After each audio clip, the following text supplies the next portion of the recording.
discretion is advised. Now let's talk about Playboy.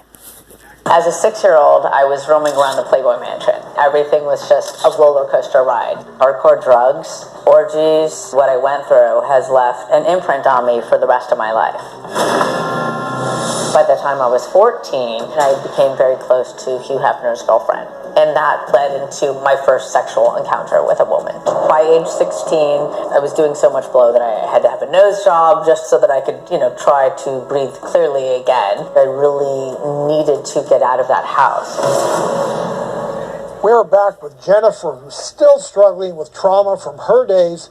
It doesn't have to be violent. It only and most of the time. All right, well, the doctor's going to be talking in response to what she said. Okay, all right, now before I give my 2 cents on this whole situation, and the reason why I'm highlighting this Playboy situation is because I wouldn't say this is the first time that the Playboy culture has been implicated in the news for being abusive to women, drugging women, and all of these terrible allegations have come out. But for the first time, there's a major television show dedicated to some of the bad things that happened in the Playboy Mansion. And, everybody knew that Hugh Hefner created an atmosphere where people could have orgies, do drugs, and be, freely sexual. But I don't think a lot of people realized that there was a lot of mischievous behavior going on. Now, let's talk about Snoop Dogg, who has been married for a very long time, for 30 years. He was actually married, well, at the time he describes this story.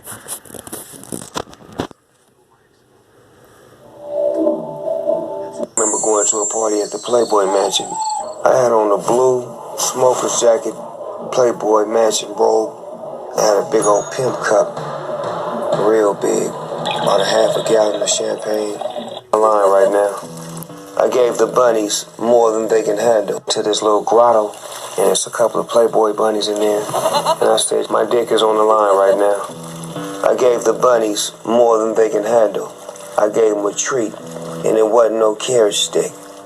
It was a pogo stick, if you dig what I mean. Up and down it go. It was official like a referee with a whistle.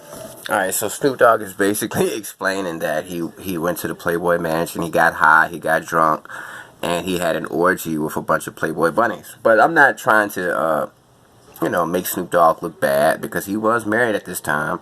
He had a bunch of kids at this time by his wife, and I think his wife actually made a post on social media back in 2012 when this story came out, and she was very upset about him. And recently, last year, I think she actually put a post on Instagram saying that she was just so tired of her husband cheating on her. But here's what I want to talk about.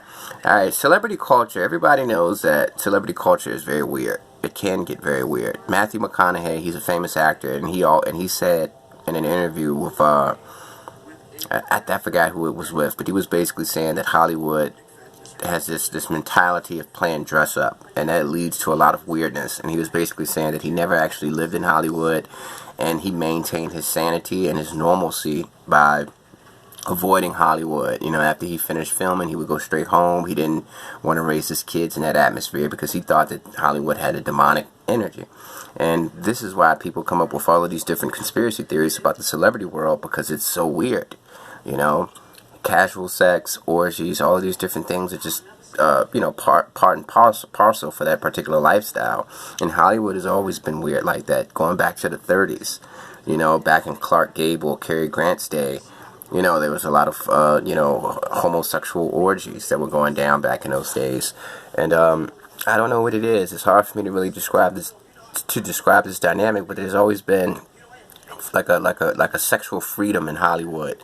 And it translated into the Playboy Mansion. And I would say that a lot of these celebrities indulged in the happenings of the Playboy Mansion. And I think that there was a lid on it. People didn't really speak about it too much, because if you implicated Hugh Hefner, you got to implicate everybody else, because he wasn't the only one getting down.